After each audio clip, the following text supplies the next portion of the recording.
I'm Nora, the youngest sister, erased from every sibling's wedding for being too young or not enough. When I planned my Portland dream wedding, I left them off the guest list, and their explosive reaction revealed their true selves. From heartbreak to a comeback that silenced them all, this is my journey of turning rejection into power. Ever been sidelined by family? Drop your story below and let's lift each other up. Portland's May 2025 air is crisp, carrying the scent of roasted coffee from Stumptown and the earthy dampness of the Willamette River. I'm Nora, 27, perched on a stool in my Alberta Arts District studio, clay under my nails, staring at a wedding guest list that's missing 3 names, my siblings, Julian, Harper, and Lila. My pottery wheel hums softly, a reminder of the life I've built, but my heart's heavy with a story that's been brewing for years. A decade ago, I was the youngest of 4, chasing their shadows, desperate for their love. Now, I'm crafting my own spotlight, and it's one they'll never steal. Let me take you back to when I was just a footnote in their lives before I learned to write my own chapter. I grew up in a Selwood craftsman house, its sagging porch and creaky stairs a backdrop to a childhood both warm and lonely. My siblings were larger than life to me. Julian, now 39, was the eldest, a finance bro with a commanding presence, always the one Mom and Dad leaned on. Harper, 36, was the charmer, a graphic designer with a quick laugh and a knack for winning hearts. Lila, 33, was the rebel, a musician with tattoos and a voice that could hush a room at Mississippi Studios. Me? I was the afterthought, born when Mom was 41, a quiet girl who'd rather shape clay in the backyard or lose myself in Powell's books than compete with their noise. They were stars, I was a flicker, always scrambling to catch their light. Our parents, Diane and Martin, both in their late 60s, tried to keep us close. Mom, a retired librarian, would read us stories on the porch, her voice weaving magic. Dad, a woodworker, carved me a pottery shelf when I was 10, his calloused hands steadying my dreams. They preached family first, a mantra I clung to, but it rang hollow when my siblings treated me like a guest in their world. By the time I was old enough to form memories, Julian was off to college, Harper was chasing internships, and Lila was gigging at dive bars. I was left behind, a kid they'd pat on the head when Mom guilted them into visiting. I didn't mind at first. I worshipped them. I'd trail Julian at Saturday market, wide-eyed as he haggled for vinyl records. I'd beg Harper to let me watch her sketch at Voodoo Donut, her pencil dancing across napkins. Lila was my hero. I'd sneak into her room to hear her strum chords, dreaming I'd be her backup singer someday. But their love was conditional, doled out in scraps. Julian would snap, "Stop following me, Nora," when I got too close. Harper would roll her eyes, "You're too young to get it," when I asked about her art. Lila, the one I thought understood me, would shoo me away. "Not now, kid," her guitar case slamming shut. I learned early, I was their little sister, but never their equal. The first real wound came at Julian's wedding. I was 12, all awkward limbs and hope, thrilled to be part of his big day. He was marrying Claire, a polished accountant, at a swanky venue by the Willamette River, with fairy lights and a string quartet. I'd spent months imagining it, me in a dress from Nordstrom Rack, clapping as they cut the cake, feeling like I belonged. I even practiced my smile in the mirror, wanting to be the perfect sister. Then Mom sat me down in our kitchen, the scent of her chamomile tea heavy in the air. "Nora, Julian, and Claire want a child-free wedding," she said, her voice gentle but firm. "You'll stay with Grandma Rose." I froze, my heart sinking. "Child-free?" "But I'm not a kid, Mom. I'm his sister." I pictured Julian in his tux, Claire in her gown, and me, somehow part of it. Mom's hand rested on mine, her librarian calm unshaken. "It's their choice, sweetie. Weddings are for adults. You'll have your turn someday." I didn't want my turn, I wanted this one. I begged, tears welling, "I'll be quiet, I promise. I won't eat the cake or anything." Dad, sanding a chair in the corner, chimed in. "Nora, don't make a fuss. It's not about you." Not about me. Those words burned, a gaslighting seed planted early. I spent Julian's wedding day at Grandma Rose's, her northeast Portland bungalow smelling of lavender and mothballs. She tried to cheer me up with cookies and old movies, but I was numb, staring at the clock, imagining the toasts, the dances, the laughter I was missing. When Julian and Claire got back from their Hawaii honeymoon, I waited for something, An apology, a story, a photo. He just ruffled my hair, said, "It was a blast," and moved on, his narcissism shining through. His day was perfect, my absence irrelevant. I cried in my room that night, my clay figures on the shelf staring back, silent witnesses to a hurt I couldn't name. Harper's wedding was next, 2 years later. I was 14, a high school freshman with a growing love for pottery and a fragile hope that things would be different. Harper was marrying Ethan, a laid-back software developer, at a quirky venue in the Alberta Arts District, with food trucks and a live band. I thought, this is Harper. She's artsy, cool, she'll want me there. I practiced sitting still, keeping my hands clean, proving I wasn't some kid. But the invitation came with a note, adults only, 16 and up. My stomach dropped. I was so close, yet so far. I went to Mom, my voice shaking. "I'm not a toddler, Mom. I'm family. Why can't I go?" She sighed, gaslighting again. "It's not personal, Nora. They want a certain atmosphere." Atmosphere? I was being excluded for a mood? I tried Harper, catching her at a coffee shop near Powell's. "Please, Harper," I said, clutching my latte. "I'm your sister. I won't mess anything up." She sipped her drink, her eyes distant. "And Nora, it's not about you. We just want a chill vibe, no kids running around." I wasn't running around kids, but her dismissal was final, her narcissism clear. She needed her day to be flawless, my feelings a footnote. I stayed home again, this time with a neighbor, watching Netflix while my family partied. I scrolled Instagram later, seeing photos, Harper twirling in her dress, Ethan grinning, my cousin Maya 16th in a sparkly skirt. Maya was invited but not me. The unfairness stung, a knife twisted deeper. Harper sent me a text a week later, "Missed you at the wedding." "Honeymoon's amazing," I didn't reply, my fingers trembling as I shaped a clay bowl, its cracks mirroring my heart. Lila's wedding was the final blow. I was 17, a junior, my pottery winning school awards. Lila was marrying Zoe, a poet, at a rustic Forest Park lodge, all wildflowers and acoustic guitar. I thought Lila, the free-spirited one, would be my ally. We bonded once, sketching at Saturday Market, her laugh warm as she called my doodles badass. Surely she'd want me there. I even offered to make ceramic centerpieces, thinking it'd earn my place. But Lila texted me, casual as ever, "Hey Nora, wedding's adults only, 18. You cool with that?" I wasn't cool, I called her, voice cracking. Lila, I'm 17, I'm not a kid." "Why can't I come?" She sighed, impatient. "It's not personal. We want a mature crowd, no drama." No drama? I was the least dramatic person I knew. I didn't beg this time, the learned helplessness settling in. I stayed with Aunt June, staring at the lodge's Instagram posts, Zoe's veil, Lila's guitar, my cousin Leo, 18, toasting with champagne. Leo, a month older, was mature enough, but not me. I felt erased, my existence irrelevant to their perfect days. Lila sent me a postcard from their Iceland honeymoon, "Wish you were there." I burned it in my sink, the ashes mixing with clay dust, a silent vow to stop chasing their love.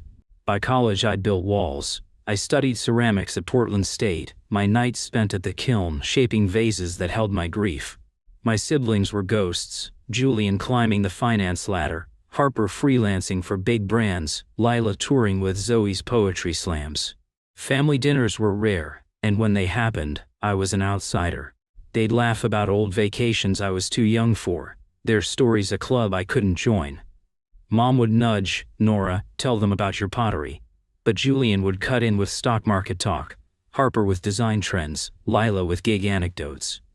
I'd shrink, my voice lost, learned helplessness whispering I'd never belong. I met Ezra in 2022, at a Powell's Books reading.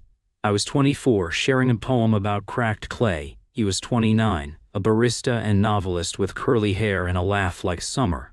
He approached me after, holding a dog-eared housekeeping.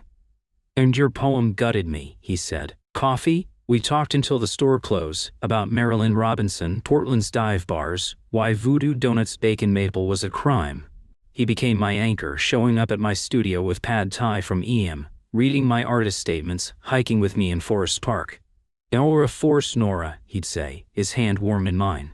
One night over beers at Laurelhurst Theater, I told him about the weddings. His jaw dropped. "A band you? Their sister. That's brutal. I nodded, the pain raw. I was never enough. He leaned close, eyes fierce. They're missing out. When Ezra proposed in 2024, under the St. John's Bridge, the well met glittering, I said yes, heart full but scarred. We planned a June 2025 wedding in a Selwood garden, with peonies, fairy lights, and a playlist of indie folk. I wanted a day that was ours, free from my siblings' shadows. The guest list was my first stand. Ezra and I sprawled on my studio floor, surrounded by takeout from Barrieriella Plaza and a notebook. "Who's in?" he asked, pen ready. I listed friends: Clara, my kiln partner; Theo, my college buddy; cousins who'd sent me birthday cards. Then I hit my siblings' names: Julian, Harper, Lila. Memories surged. Julian's ruffled hair, Harper's eye roll, Lila's postcard ashes. "They're not invited," I said, voice firm. Ezra paused. "You sure?" I nodded. "They didn't want me at their weddings. I don't want them at mine. It's justice."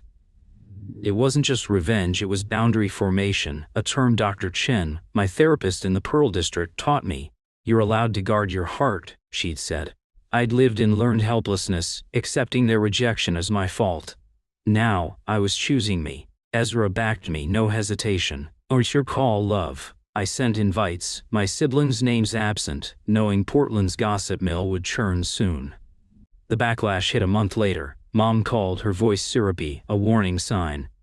"Nora, how's wedding planning?" she chirped, stirring her tea audibly. I braced myself. Good, Mom. Almost set." She pounced. "Did they get lost in the mail?" I took a breath. Boundary formation, my armor. "Oh no, Mom, I didn't invite them." Silence, then a gasp. "Nora, how could you? They're your family." I stayed calm, though my pulse raced. "They banned me from their weddings, Mom. Julian when I was 12, Harper at 14, Lila at 17. They didn't care about me then." "Why should they get my day now?" She flipped, gaslighting me. "That was ages ago. You were a child. They didn't mean to hurt you." I laughed, sharp and bitter. "Didn't mean to?" I begged, Mom. I cried. "They chose their vibe over me every time." "I'm done swallowing that." She went for guilt, her voice trembling. "You're breaking our family, Nora." "What will people say?" I cut her off, years of hurt spilling out. "I don't care about people, Mom. I care about me, about Ezra, about a day that's ours. They're not part of it." She hung up. The silence a small triumph. The family group chat erupted. Julian, all corporate. Nora, no invites? "What's this about?" Harper, snarky. "Wow, really? You're ghosting us now." Lila, dramatic. "I can't believe you do this, after everything we've been through." I stared, tempted to unleash years of pain. Julian's cold dismissal, Harper's chill vibe, Lila's mature crowd. But their narcissism would twist it, painting me as petty. I left the chat, no reply, my silence a blade. My parents showed up at my studio a week later, unannounced. I was glazing a bowl, the Alberta Arts District alive with murals and music outside. Mom barged in, her librarian bun tight, Dad trailing, his woodworker hands clenched. "Nora, this is unacceptable," Mom said, voice quivering. "Excluding your siblings? It's cruel." I set down my brush, boundary formation steadying me. "Cruel?" "They excluded me first, Mom. Julian didn't want me at 12. Harper shut me out at 14. Lila picked strangers over me at 17. Where was your outrage then?" Dad stepped in, stern. "I'm sure. And you're holding a grudge, Nora. Family forgives." I snapped, learned helplessness shattering. "Oh, and Jungle, and..." "I was a kid, Dad, begging to be seen, and you let them erase me. Don't you dare lecture me now." Mom's eyes teared, but she gaslit me again. "You're blowing this out of proportion. They love you. You're too stubborn to see it." I pointed to the door, voice hard. "If you can't respect my choice, leave." They didn't budge, so I grabbed my coat. "Fine, I'm out." I stormed to Forest Park, moss under my boots, and sobbed for the girl I'd been, always chasing, never chosen. Ezra found me on a trail, his presence a balm. "You're not wrong, Nora," he said, handing me a coffee. "They're mad because you're not their doormat anymore." He was right. Their narcissism couldn't handle my boundaries, their gaslighting couldn't erase my truth. I was done shrinking. 2 weeks before the wedding, a twist landed like a bomb. Clara, my kiln partner, texted me, frantic. Nora, check X. Lila's gone nuclear. I opened the app, heart pounding. Lila had posted a video from a Pearl District bar, her guitar propped beside her, tears in her eyes. My sister's getting married, she said, voice breaking, but I'm not invited. She's punishing us for mistakes years ago. Family's supposed to forgive. Julian and Harper stood behind her, nodding solemnly, the caption reading, "Siblings stick together, even when it hurts." #family first. They'd tagged me, a public attack, with thousands of likes and comments. Nora's heartless. Poor Lila. Mom and Dad retweeted it, their betrayal a gut punch. I was shaking, rage and hurt colliding. Lila's narcissism was on full display, spinning herself as the victim, rallying strangers to shame me. The gaslighting was blatant, framing my boundaries as cruelty, my pain as exaggeration.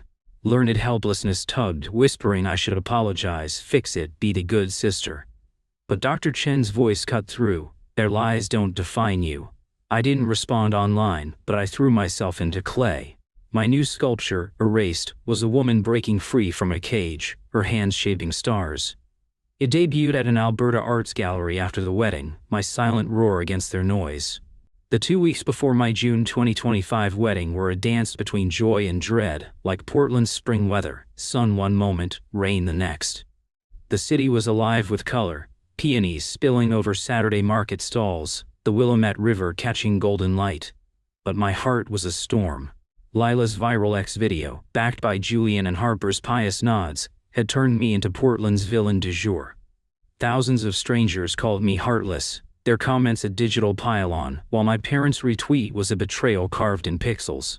I'd channeled my fury into erased, my sculpture of a woman breaking free, its clay curves a promise of resilience.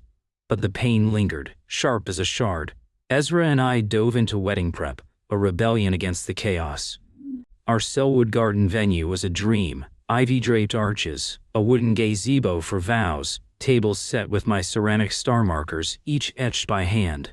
Clara, my kiln partner and maid of honor, spent hours with me in my Alberta arts studio, glazing those stars, her laughter cutting through my nerves. "These are you, Nora," she said, holding one up. "Bright, unbreakable." I smiled, but the weight of my family's silence pressed hard. Theo, my college buddy, curated a playlist. Fleet Foxes, Phoebe Bridgers, songs that felt like Portland's soul.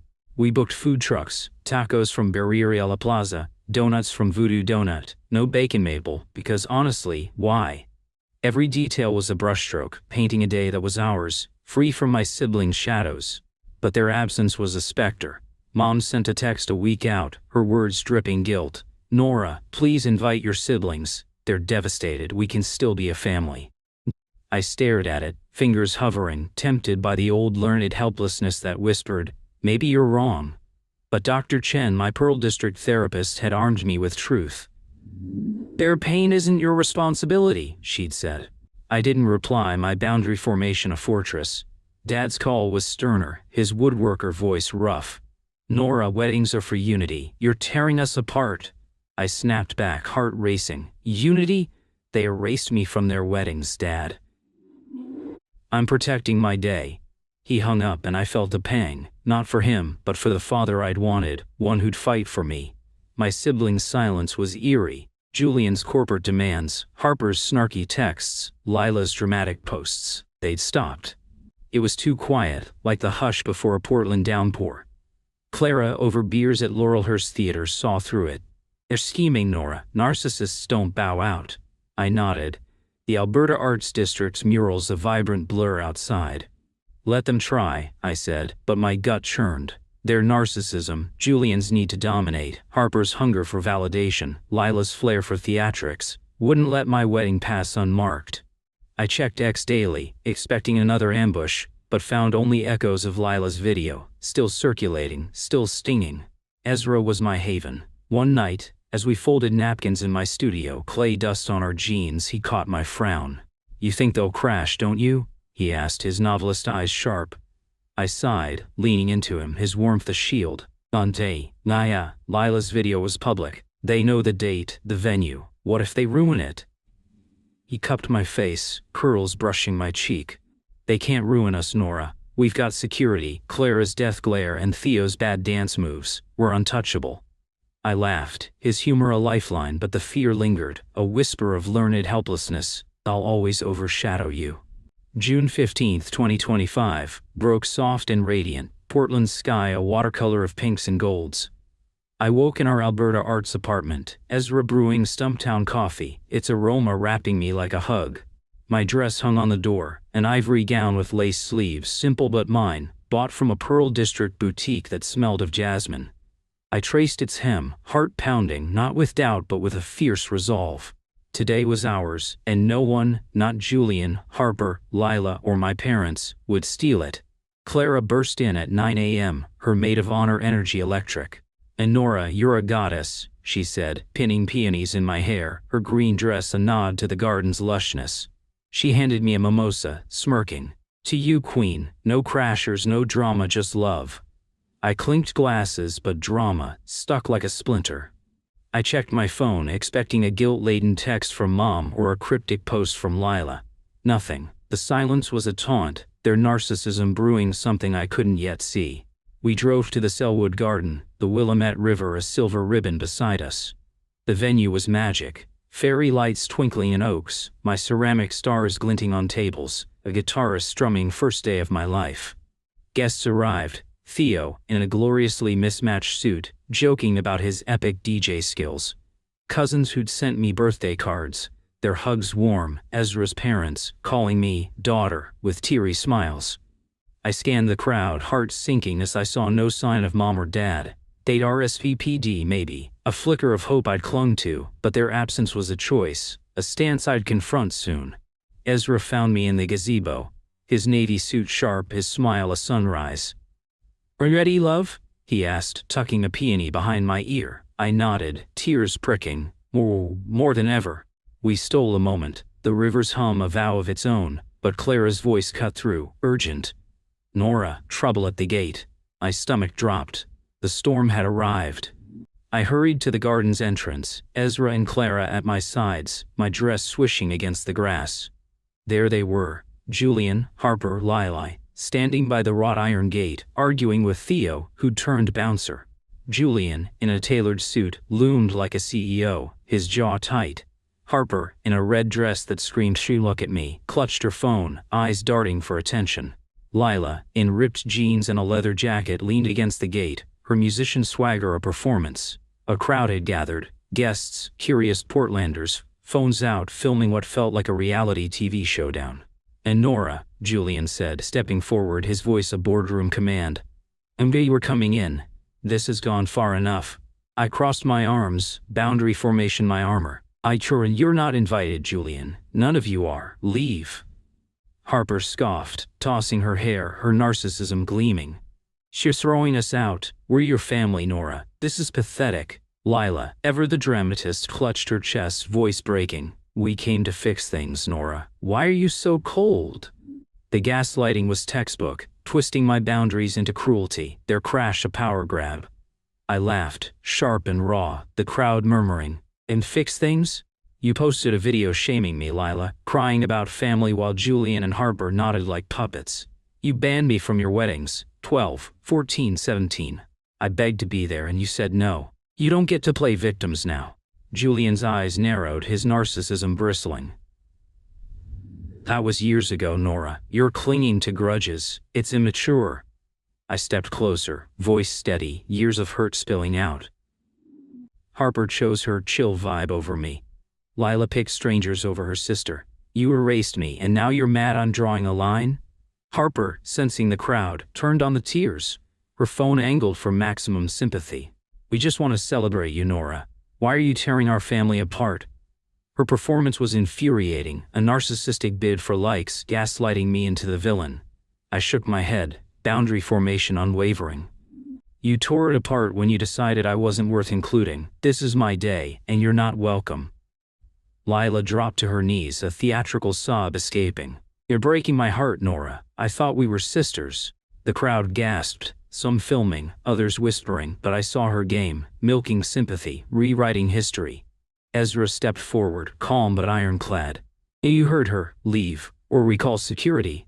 Theo, arms crossed, added, "Or I'll yeet you out myself, and I'm not as polite as Ezra." Guest chuckled, easing the tension, but Julian wasn't done. "And you're making a mistake, Nora," he said, voice low. "People are watching. People are watching. People are watching." Harper smirked, waving her phone. "Already viral, sis. Good luck spinning this." As Julian's threat hung in the air, a car screeched to a stop, and my heart sank deeper. Mom and Dad stepped out, Mom in a floral dress, clutching her purse, Dad in his old suit, his woodworker hands balled into fists. They weren't here as guests. They were reinforcements, their faces a mix of fury and sorrow. The crowd parted, phones rolling, Portland's drama unfolding in real time.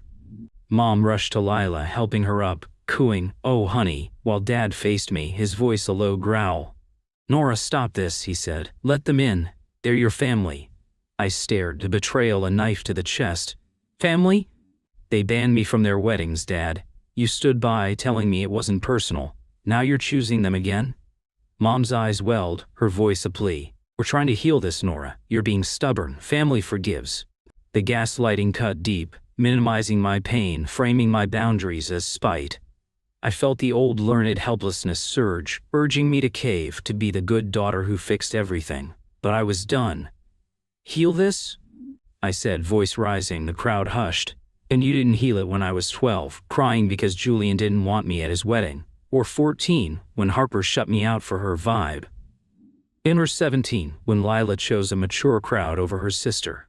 You knew I was hurting, and you told me to get over it. This is my wedding, and I choose who shares it." My voice cracked, tears streaming, but I stood tall, boundary formation my spine. Mom sobbed, clutching Lila, who leaned into it, her wails of performance. Julian stepped closer, his voice cold.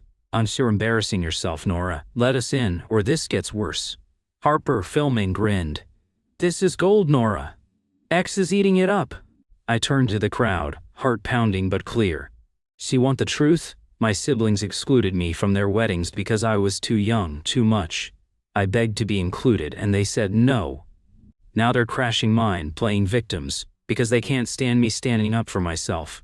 That's who they are." Guests nodded, some clapping, their support a lifeline. Theo shouted, "Preach, Nora!" Clara, arms crossed, added, "Go cry somewhere else, crashers." The crowd laughed, the tide turning, but Mom wasn't done. She stepped forward, voice trembling. "Nora, you're breaking our hearts. We raised you better than this." I met her eyes, tears falling. "You raised me to take it, Mom, to let them erase me. I'm done." Dad's face softened, a flicker of doubt. "We didn't know it hurt you that much," he said, quieter. I shook my head, voice raw. "You knew, Dad. You just didn't care. You're choosing them, and I'm choosing me." Oh.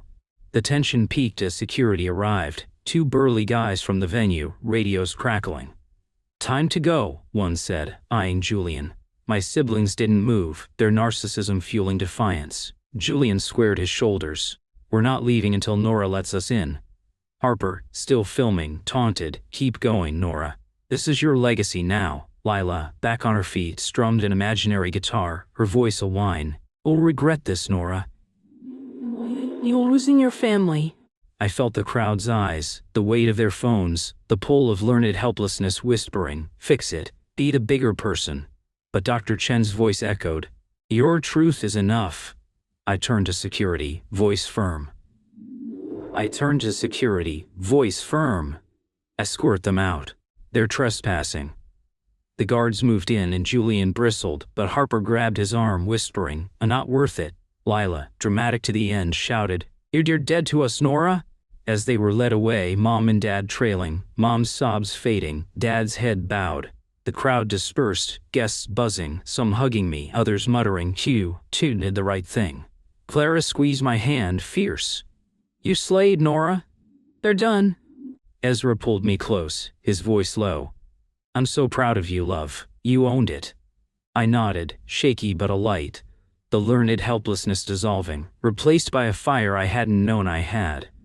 My family's crash attempt, their gaslighting, their betrayal, it hadn't broken me. It had forged me. The ceremony began at 4:30 p.m., the garden glowing under a golden sun. I walked down the aisle, peonies in hand, to Ezra's radiant smile, the guitarist playing such great heights. Every note, every guest's cheer, every star on the tables I'd crafted felt like a victory. My siblings' stunt, my parents' choice, faded into the background. This was my day, and they couldn't touch it. Ezra's vows were a story, funny and raw, promising to never overcook pasta and love you through every crack. I vowed to trust, to build a life where I was seen, my voice breaking but strong.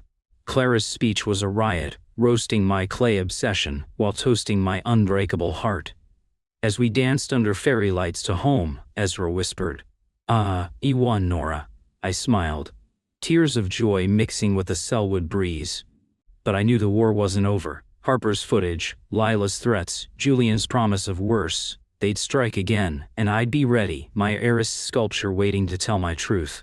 The morning after my wedding, I woke in our Alberta Arts apartment, Ezra's arm around me, sunlight filtering through the curtains. The Selwood Gardens fairy lights, Ezra's vows, our dance to home. It was perfect. A victory carved from defiance. But my siblings' crash attempt, and my parents' betrayal lingered like a Portland drizzle, damp and persistent.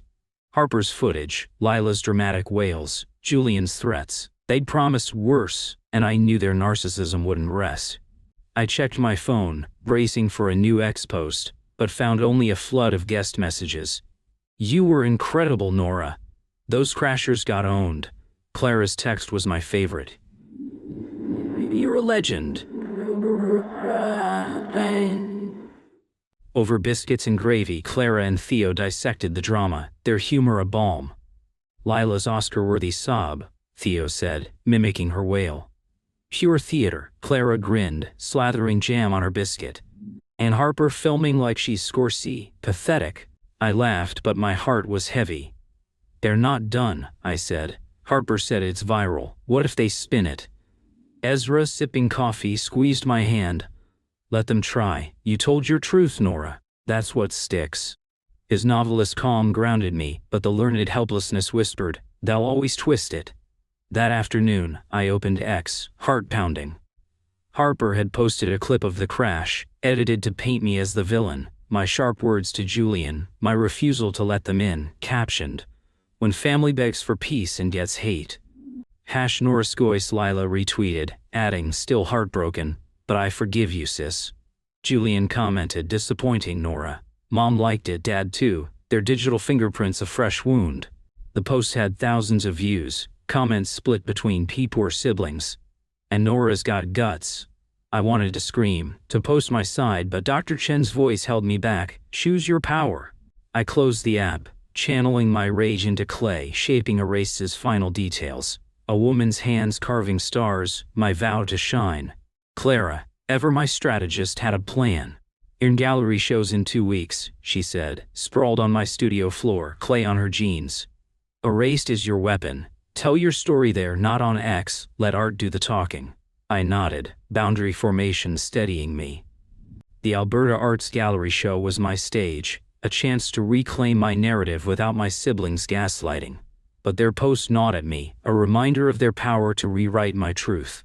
The Alberta Arts Gallery show was set for July 1, 2025, a week after our honeymoon, a quiet escape to Cannon Beach, where Ezra and I walked Haystack Rock.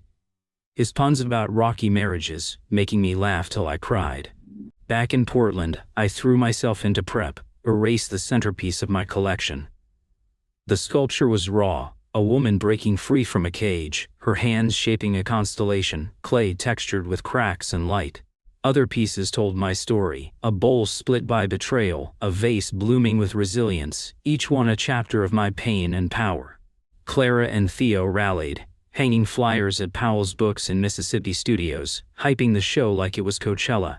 "This is your moment, Nora," Clara said, taping a flyer to a voodoo donut box. "Your siblings want a viral war? You'll win with art." I invited my community, pottery students, college friends, Ezra's family, but not my parents or siblings. Boundary formation meant protecting my space, and this was sacred. I practiced my artist talk, weaving exclusion and empowerment, no names, just truth. Art held me when family didn't. It taught me I'm enough. The night of the show, Alberta Arts was electric. Murals glowing, food carts sizzling, music spilling from bars. The gallery was packed, fairy lights twinkling like my wedding, but this was my domain. Guests mingled, local artists, hipsters, even a Willamette Week critic, sipping wine, eyeing my work. Erased stood center stage, lit like a beacon. I wore a black dress, peonies in my hair, nerves buzzing but ready. Ezra squeezed my hand, whispering, "You've got this, love." Clara, in the leather jacket, winked, "Slay Queen." I stepped to the mic, heart racing, and spoke. "This collection is my story," I began, voice steady. I was the youngest, always chasing love that didn't come. I was told I wasn't enough, excluded from moments that mattered. But clay taught me to rebuild. Erased is me, breaking free, choosing myself. The room was silent, then erupted in applause, some guests tearing up. A woman in the back shouted, "Hey, you're a warrior." I smiled, tears pricking, feeling seen in a way my family never allowed. Halfway through the night, Clara pulled me aside, face tense. "Nora, your parents are here." My stomach dropped. I glanced at the entrance, where Mom and Dad stood, awkward in their Sunday best, clutching a gallery flyer. They hadn't been invited, but their presence wasn't a crash, it was quieter, sadder. I approached, Ezra at my side, boundary formation my shield. "What are you doing here?" I asked, voice low. Mom's eyes were red, her voice soft. "And we saw the flyers, Nora. We wanted to see your work." Dad nodded, his woodworker hands fidgeting. "And we're proud of you, kid." I stared, torn between hope and hurt. Their pride felt like too little, too late, after siding with my siblings, retweeting their lies. "You didn't support me at the wedding," I said, voice cracking. "You chose them." Mom winced, gaslighting reflex kicking in. "We were trying to keep peace, Nora." "You're too hard on us," Dad added. "We're here now. Doesn't that count?" I shook my head, tears falling. "It counts, but it doesn't erase the past. You let them exclude me, told me to get over it. I needed you then, not now." Mom sobbed, but I held firm, boundary formation anchoring me. "And you can stay, but this doesn't fix us. I'm building my own family." Dad's face fell, but he nodded, a flicker of understanding. They wandered the gallery, pausing at Erased, their silence louder than words. Saying no if they'd change, but I didn't need them to. I had me. The show was a hit, but the real twist came days later. A guest had filmed my artist talk, posting it on X with the caption, "Portland artist Nora's raw truth about family betrayal. This is art that heals." Erased the video spread, hitting tens of thousands of views, comments flooding. "Nora's story is mine. Her siblings sound toxic." A local influencer, at PDX Art Vibes, shared it, linking to Harper's crash video for context. "Compare this to Nora's truth. Who's the real villain?" On the internet turned detective. Users dug up Lila's old posts, Julian's corporate LinkedIn, Harper's curated Instagram, piecing together their hypocrisy. A viral thread detailed their wedding exclusions, my ages, my pleas, their dismissals, contrasting it with my wedding stand. Memes popped up, Lila's wail captioned, "When you crash and still lose." Harper's filming became a gif trying to go viral but flopping. Julian's assassin gets worse. Brett was mocked. Big talk, no follow through. My siblings fought back, their narcissism flailing. Lila posted a tearful video, "My sister's lying, we loved her." Harper tweeted, "Nora's milking this for fame." Julian emailed me, formal as ever, "Cease this smear campaign or we'll sue." But the tide had turned. Their gaslighting crumbled under scrutiny, their lies exposed without me lifting a finger. I didn't respond, letting the truth speak, my revenge subtle but sweet. A viral wave they couldn't outrun. Clara, over beers at Mississippi Studios, toasted me. "You didn't just win, Nora, you rewrote the story." Ezra grinned, raising his glass. "To Nora, the artist who slayed." I laughed, the weight lifting. The learned helplessness was gone, replaced by a certainty. I was enough. Months later, I stood in Forest Park, the trail mossy under my boots, Ezra beside me. My gallery show had sold out, Erased now in a collector's home, my name in Willamette Week as Portland's rising star. My siblings faded, their ex-posts ignored, their threats empty. Mom and Dad reached out once, a tentative email. "Can we talk?" I replied, short but open. "Maybe someday, I need time." Boundary formation was my North Star, guiding me to a life I chose. I opened a pottery school in Alberta Arts, teaching kids to shape clay, their laughter healing old wounds. Ezra's novel got a deal, his dedication reading, to Nora, my light. We planned a trip to Iceland, chasing the northern lights, a new adventure for a new S. Standing in Forest Park, the Willamette River below, I felt free, not from pain, but from the need to prove myself. My siblings had erased me from their days, but I'd painted my own, vibrant and whole. I looked at Ezra, his curls catching the light. "See, we did it," I said, smiling. He kissed me, soft and sure. "You did it, Nora, and it's just the start." As we walked, the trees whispering, I knew he was right. This was my story, and I was writing the ending, one star at a time.